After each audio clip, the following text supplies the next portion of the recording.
So let's talk about honoring your hunger and fullness. This is one of the very first things you get to get really good at in order to be successful in your journey. Honoring your hunger and fullness is first about understanding and becoming aware of your first signs of hunger and then acting. Most people don't do this because they're just unprepared to eat when it's time to eat, or they just don't understand, or they ignore their fullness cues while they're eating. There's only 4 steps to honoring hunger and fullness. Number 1, understand the first signs of hunger. Number 2, prepare to eat when you have the first signs of hunger.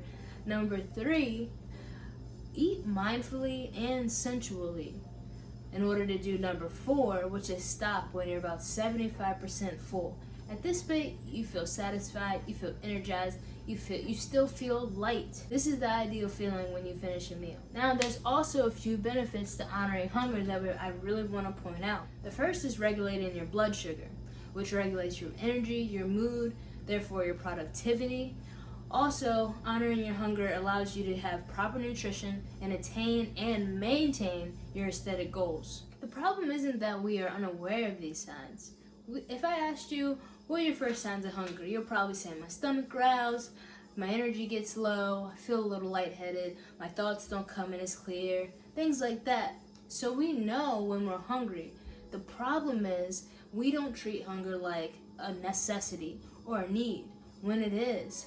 We choose friends and work and, all these other things over hunger, and that puts us in the blood sugar roller coaster, the energy dips, and all of these things that are not optimal for our health. So the way that I've learned to really understand where I am on my hunger and fullness, I use a scale. The scale is simple. It's a scale from 1 to 10 is you're so full that you're sick. Typically on Thanksgiving Day when you lean back and you unbutton your pants. Number 1 is when you are starving, on empty, so much so that you're weak and dizzy. Now, right in the middle of that is a 5. You're not hungry, you're not full. Going from the 5, you have a 4 when you first get your signs of hunger. This is the time that you need to prepare to eat within 20 to 30 minutes from then. If you have a meeting or something, make sure that you prepare to eat right after it's over.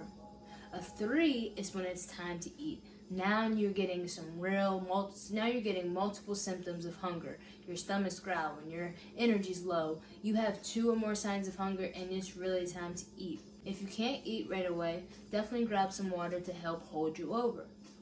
Now when we go the other way up the scale, a 6, you starting to eat, you're getting a little bit more energy, but you're not satisfied. And a 7 is the sweet spot. A 7, or what we call 75% full, is where you want to be. This way you feel energized, you feel ready to go, you're light, and you're ready to move. Anything past the 7, you're just getting more full, more heavy, more tired, and you're most likely going to be unproductive and sit right where you are for an hour or 2. Now here's the rules or thumbs for maximizing your digestion using hunger and fullness. Number 1, never let yourself get below a 3 or above a 7 on the hunger scale. Number 2, on your first signs of hunger, this is a 4 out of 10. Prepare to eat. Also, grab some water to hold you over if you can't eat right away. Grab some water if you can't eat right away to hold you over. Number 4, use your senses. Make your food beautiful. Smell your food. Taste your food by chewing it more than 20 times. Really appreciate your food. Honor the aroma and everything that comes with it. Use your senses when you eat. Also, take some deep breaths.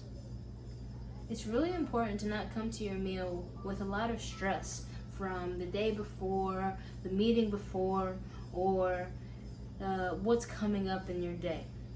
When you're in front of your meal, take some deep breaths and just be present to your meal.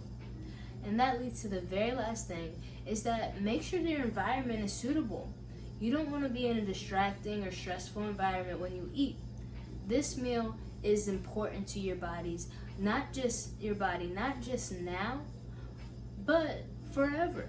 How you digest your food is going to be vital to any of your aesthetic goals. As simple as it sounds, honoring your hunger and fullness is going to be the key to actually following through with your goals.